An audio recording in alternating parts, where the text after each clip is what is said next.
Hello some viewers, how are you all? Welcome back to another video. Guys, in this video we are going to discuss how we can generate a barcode using Excel. Without any further ado, let us start the video.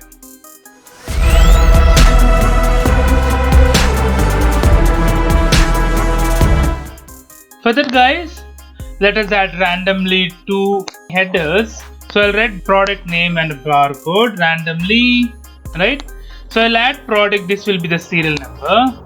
Let me add 1, let us add 5 serial numbers or something like that. So I'll be using this fill series, okay?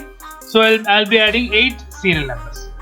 The product number I'll write instead of writing the name. So I'll write number. So product number I'll be writing a random number. Let's say I'll write a random between. So it will take a number. You have to specify a between number. So you have to specify the bottom value and the top value. Let me write 1, 2, 3, 4, 5, 6, 7. From 1, 1, 1 to so up to 9, 9, 9 times 7. Okay. So if I give a tab, it will generate a random number. So let me drag this up to 8 values. Okay. These are all our random numbers.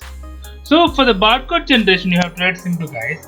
Write equal to, write double quotes, give a star in between, and write the value. The value is D2. Before that, add ampersand. Just concatenate that. And give double quotes. Here, star again. Click on tab. So drag this up to the bottom. Okay. So what is the value of the product will be there. Here it will come like this. Okay. So for this, you have to change the font. Just write Libre 39 barcode. Now you can see the barcode properly generated for that. Even if the number changes, barcode is automatically changed. So that's it for the video guys. If you like the video, please click on like. If you're a new viewer, please click on subscribe. Till then guys, take care. Have a great day. Bye bye.